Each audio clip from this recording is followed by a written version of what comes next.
Hello, everyone, and welcome to another Stukent Expert Session. In today's session, we have the pleasure of hearing from none other than Stuart Draper, founder and CEO of Stukent. During college, Draper learned all he could about digital marketing. Then he went on to start a digital marketing agency called Get Found First, where he mentored and trained many young marketers and worked with several clients to meet their online marketing goals. Draper has taught in the classroom as an adjunct professor and is an author of Digital Marketing Essentials, one of Stukent's most used products. He also started Charity Fast, a nonprofit organization. Today, Draper continues to grow Stukent into new markets like personal finance and advertising.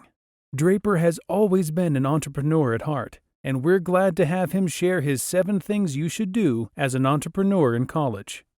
Take it away, Stu. Hey, you guys, it's so good to be with you today. I'm Stuart Draper. I'm going to tell you the things that I believe every aspiring entrepreneur needs to do in college, the 7 things that I think are the most critical. So why do you get to hear from me today? What makes me an expert for this expert session? I've founded a startup called Stukent. Stukent was started in 2013. By 2018, we made the Inc. 5000 list, number 268 fastest growing company in the US. In 2019, we continued on the list at number 764 as one of the fastest growing companies in the world. I've also shared the TEDx stage. I've got a charity called charityfast.org you can check out. Something else I've got started. And then getfoundfirst.com is a startup that I bootstrapped. It's a Google Premier Partner, and I sold that company in 2015. So that's why I'm here with you today. I hope some of the things I share will help you and make an impact on your life, whether you're going to be an entrepreneur someday or not, and you're just taking this class because you have to. So back when I was in college, I lived the college startup life, or at least I tried to. I wanted, the Bill Gates, Steve Jobs experience where my $1 billion idea came right out of college. That didn't happen for me. May not happen for you, but I'm telling you, the best time to try out the startup life is in college. Take advantage of the opportunities while you've got nothing to lose. Heck, you can even do it if you're still in high school. This can be the route for you. Entrepreneurship classes. Sign up for them. Take them. As many as they offer. A lot of schools don't offer very many. I recommend taking them all. When I was in college, I took an entrepreneurship class where you got 1% extra credit if you tried selling bags on eBay. And I thought, heck, I'm sure I can figure that out. This was I'm old, right? So back when I was in college, selling something on eBay was still quite a new thing, and the average Joe American still had not figured that out. So I tried selling a couple sleeping bags that I'd only used one time. I wasn't going to use them anymore because I wanted something different. Tried selling those, and I sold them. I used my business mind. It was like in November, and my sleeping bags were good for the cold weather, and it was also around Christmas, or when people are shopping for Christmas. So I put up Christmas lights on the outside edge of my little eBay page and told them this was a great Christmas buy for the Christmas list. Sold them in a flash, made some extra money, and I thought, wow, making money online, that's pretty fun. And my whole career has since been built around finding ways to make money online. So that was powerful for me. Going through the process of creating business plans in an entrepreneurship class was something that's really helped me with my career. As an entrepreneur, you don't spend all day on business plans, but thinking through what goes into a business plan and what you'd need to do to improve upon your business plan, that was a constant for me. So, and has been a constant for me in my entire career. So that was really powerful. I think the biggest thing I got from my entrepreneurship classes is guest speakers, kind of like I am for you today on video here. Guest speakers were one of the biggest things that motivated and inspired me to become an entrepreneur. So we had this class where entrepreneurs would come in. They were alumni from the university, so they'd gone out, had success in their career, and then they were coming back to the school and giving back a little bit by giving some time. And all they would do was share their entrepreneurial journey. It started, and I noticed a trend, right? Like, I got this job, and I met this person, and I learned about this other thing, and then I found this connection to this supplier, and I started selling this, and then now we've got a company and we have dozens of employees, and you hear those stories over and over again. And I thought, man, if that guy can figure this out, I'm sure I can too. And I wanted to figure it out so bad. So take the entrepreneurship classes. You'll learn a lot from them, and it'll start to get your wheels turning of what's possible. In college, I started a business to try and learn more about marketing and aspects of business. It was called Hot Stuff. We sold cinnamon rolls and hot chocolate, and it was basically like a lemonade stand. It was for a class, and in this class, they had this small fund where there was like $2,000 or something, and there were 3 businesses vying for a portion of that $2,000, and there were judges that judged the business plans of the 3 groups, creating their own little small business for the semester, and they gave money to the winning, the most money to the winning student group, and then the least amount of money to the worst group. I think we ended in the middle of as far as how much money we got, but there were some real lessons that I learned about entrepreneurship that it would have been hard to just read a book and know, right? Like the experience of deciding we were going to sell cinnamon rolls and hot chocolate, products that you make about $1 each. That was good to learn, because as I went and tried, I realized it didn't take very long to realize, oh my gosh, in order to make $1 million in this business, we have to sell 1 million individual products, right? That's a really hard business to be in. If you make $1 per person, then in order to make $1 million, you have to sell 1 million times, right? That's challenging. So that's one thing to consider. It's, what Starbucks has done at $5 a cup is really, really impressive, because so many others start and fail because they don't realize that, they think, like I did, high margins, right? Like hot chocolate, that's going to cost 10 cents a cup. Yes, it does. Maybe it was 15 or 20 by the time we made it look a little nicer and packaged it well and everything. But the fact of the matter was, one, there were other costs besides just the product costs, like acquiring customers, and we'll talk more about that later. But those are the types of things. I just want to point out that those lessons are hard to learn without actually being in the trenches and trying it out for yourself and getting your hands a little dirty. I learned that inventory goes bad in a food business, and that's not a business I want to be in. And I think a lot of budding entrepreneurs think restaurant, and there's nothing wrong with that. And restaurants can be a great way to make money. But there are a lot of challenges with that. And I was glad to learn those and decide restaurants, that's not for me while I was in school. I learned about how big of a deal location is. When you have to sell 1 million cups of hot chocolate, you better be in a place where there's 1 million people walking by, right? Or tens of thousands daily that are going to be repeat customers. I learned those lessons from that experience. Also, I learned how important brand perception is, right? They wouldn't pay it. It was hard for them to pay $1 for the hot chocolate from our little hot chocolate stand, but they would pay $5 at Starbucks for basically the same thing. And we didn't look nearly as professional, and we earned the right to sell for $1. We didn't earn the right to sell for $5. Okay, next lesson I learned, and another thing that I recommend doing while you're in school, sign up for the extracurricular stuff. I mentioned business plan competitions earlier. Talk and dream with friends. So back in school, I had a roommate named Evan, and I've always wanted to find a way to do business with Evan, and we would always talk and dream about different ideas for different businesses we could start. And it was mostly just for fun, right? We'd laugh at each other and say, I'd say, it's going to be called Stu and Ev's. And he'd go, no, it will be Evan Stews, right? And those types of moments where you have those interactions and discussions, they help you start to think about what could actually be reality and not just a pipe dream, right? And you have to start somewhere, and talking about it is a great place. Read the books. If you want a list of books to read, it's a mile long. I don't even know where to start. Lean Startup by Eric Ries is kind of like a must read. Another book is E-Myth Revisited. I highly recommend those two for a budding entrepreneur, kind of first books to read. Another great one is 0 to 1 by Peter Thiel. He is the founder, a co-founder of PayPal, and his book 0 to 1 is one of my all-time favorites for business.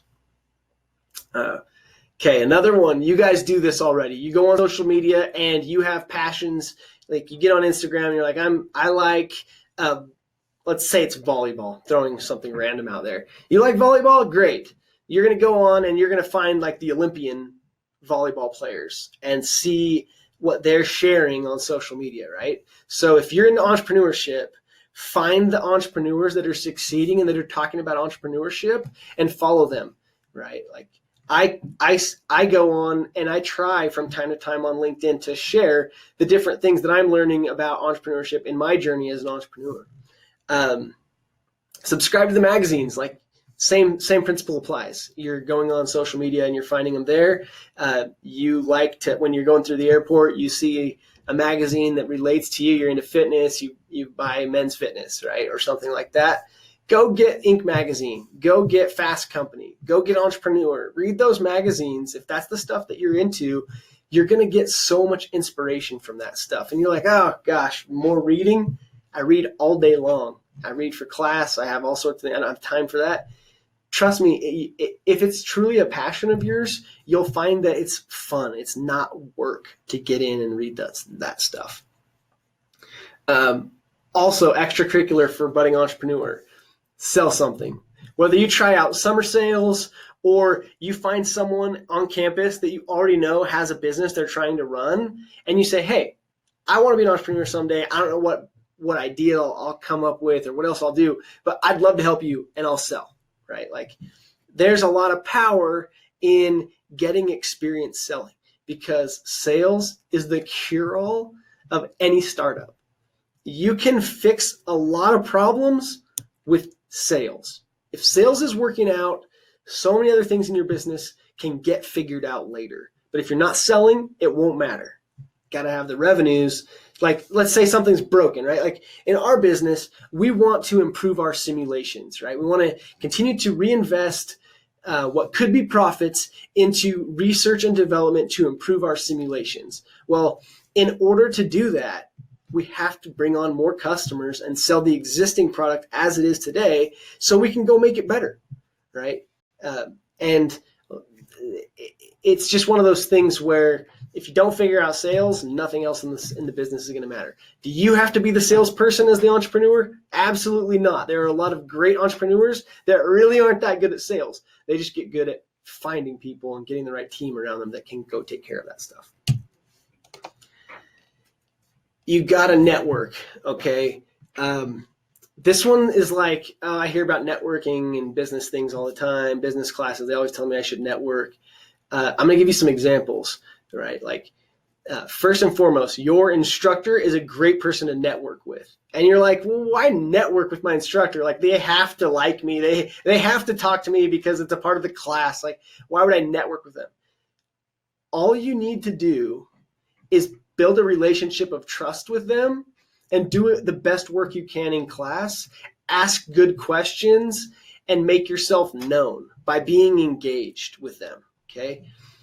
Why is that important? They know companies.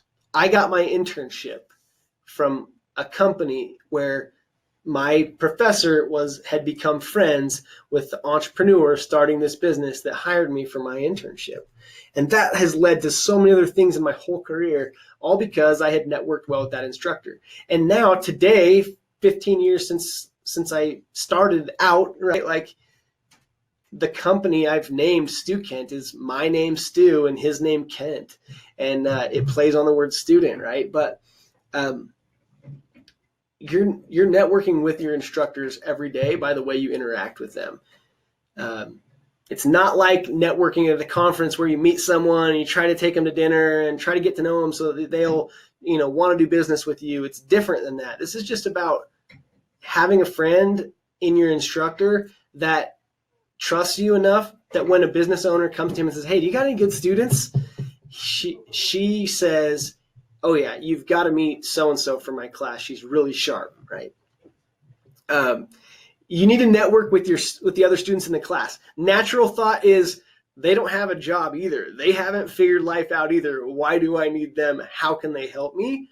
But the fact of the matter is your friend that got a job might help you get the same job. So I got a job because my professor said, hey, you should go apply for this internship. I'll put in a good word for you. I got the internship, and then 2 other friends from my class, they didn't get the same review from my professor. But I gave a good review and referral for them, and they came and did their internship at the same company I did.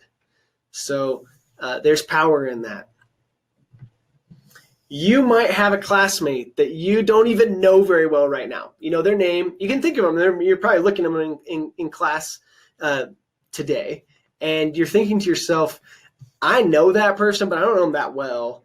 But they seem really smart, and who knows what's going to ever happen after I graduate. I'll probably never see them again, right? Like, you have those people.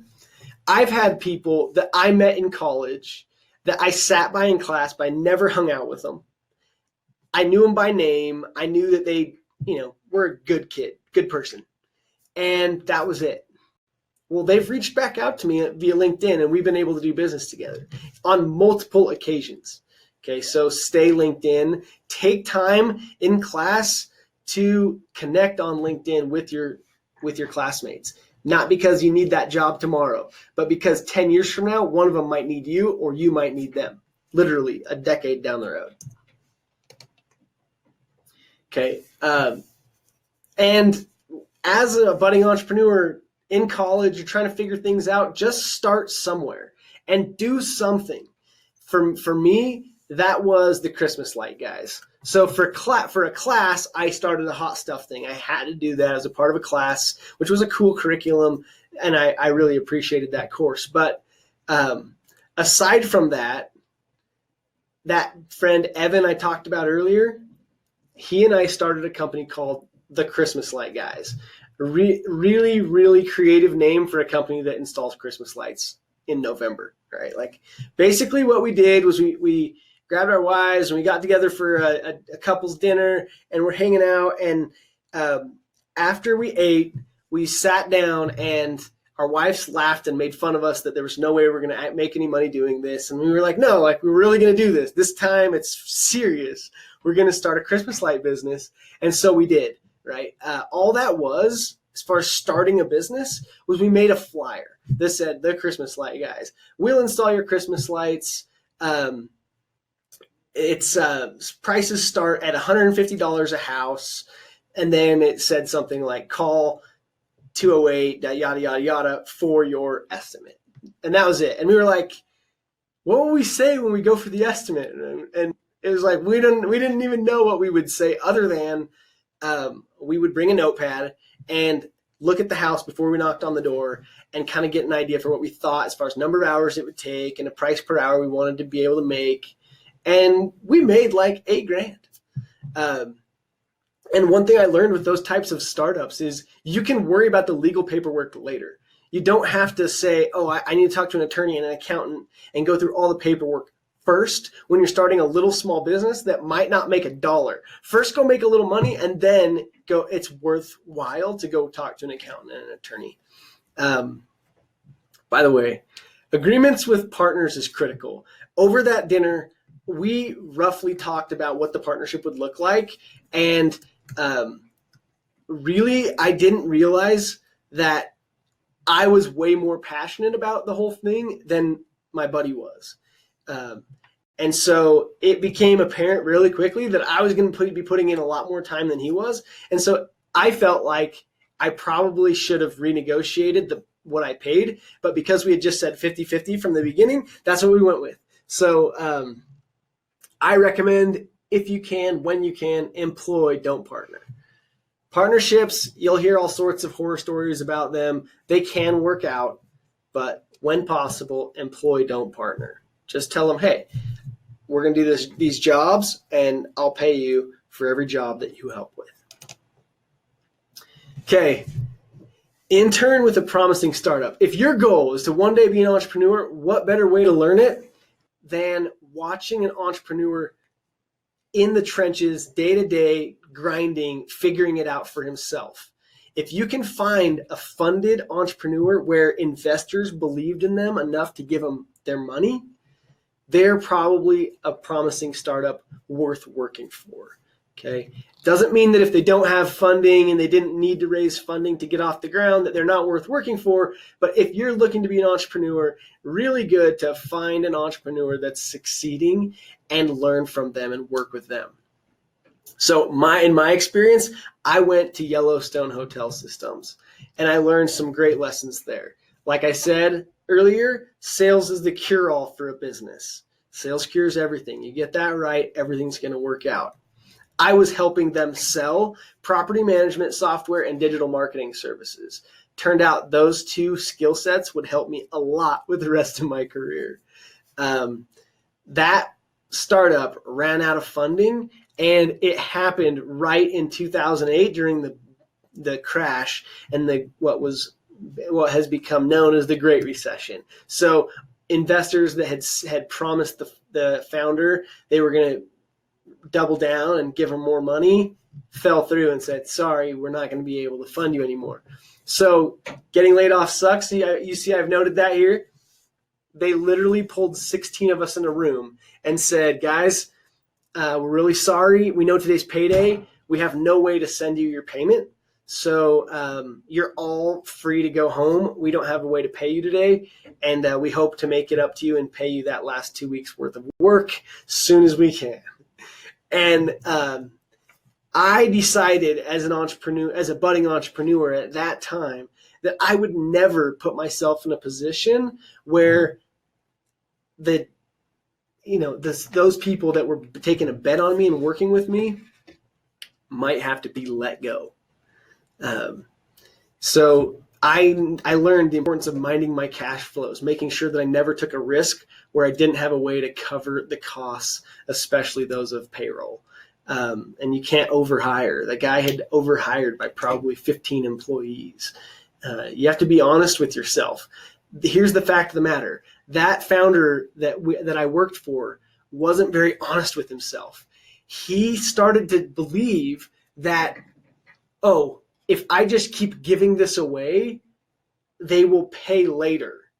And it wasn't working. Like, they weren't converting from a free trial customer to a paid customer. And yet he kept giving it away for free and telling us as sales guys, this is going to work. Well, his whole thought was, if I get enough free trials, then investors are going to get excited. And investors didn't come through. And all those free trials weren't adding up to any money to pay the employees.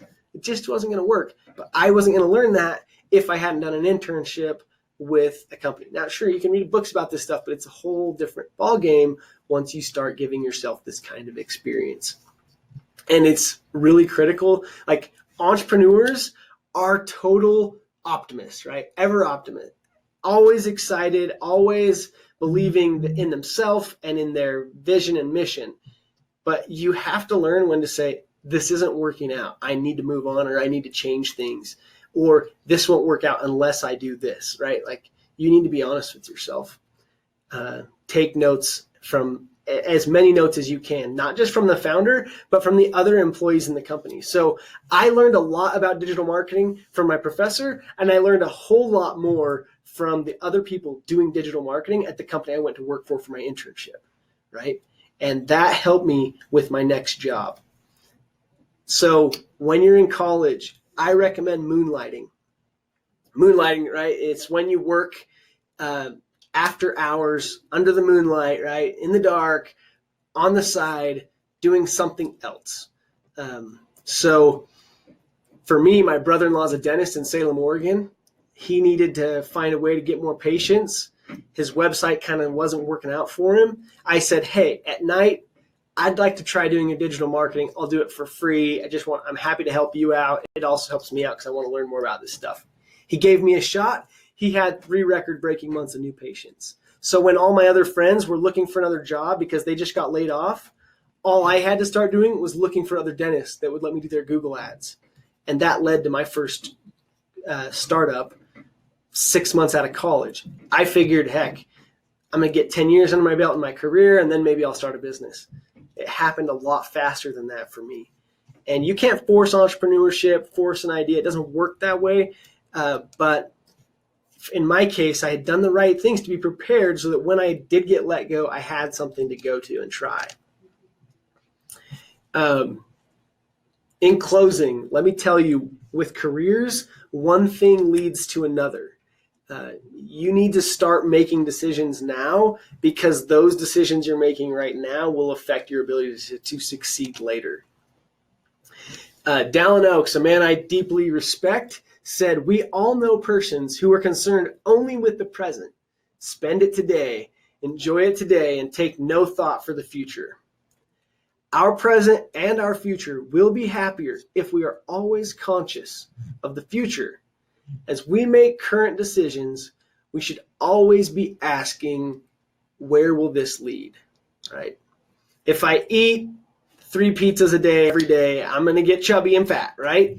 If I choose to not exercise, there will come a time later in my life where I will regret that I didn't do those things. So I can think about, where will this lead if I make these decisions, and make better decisions because of it. With the world of entrepreneurship, if you take advantage of these 7 things I've told you to do today, I promise you it will help you with your career. Because an overnight success is 10 years in the making. You read the magazine articles, don't fall for them. They make it sound like so-and-so did this and this and this, and then they sold for $1 billion. It was those 3 things, and then they sold for $1 billion. It's like, that's not true entrepreneurship. That's not really how it works. And so you need to be someone who's willing to put off having some fun right now for the long-term gains of working hard and putting off what you could have today to invest in your future. Brianna Morgan said, "An entrepreneur with patience can not only push through and never give up, but can do so in a measured, balanced way." This means not being afraid to take things slowly. Set your eyes on the end goal and don't get overwhelmed by the distance it takes to get there. One of the things that stops entrepreneurs is they go, or budding entrepreneurs is they go, like, $1 million business, like, that's not gonna happen this year. It's not gonna happen next year. And so instead, I'm gonna go work for $50,000 a year, right? Well, if it happens not this year or the next year or the next year, but then it does happen in the 4th year, that $1 million business that you worked 4 years for and barely got by to get there is a lot more valuable than the $50,000 a year that the other person is going to go make, because they didn't have what it took to be patient and work through and get there. Guys, I'm Stuart Draper. I'm the founder and CEO of Stukent, and I hope you'll go find me on LinkedIn and connect. Thank you for being with me today, and I wish you the best in your entrepreneurial endeavors. Go get them.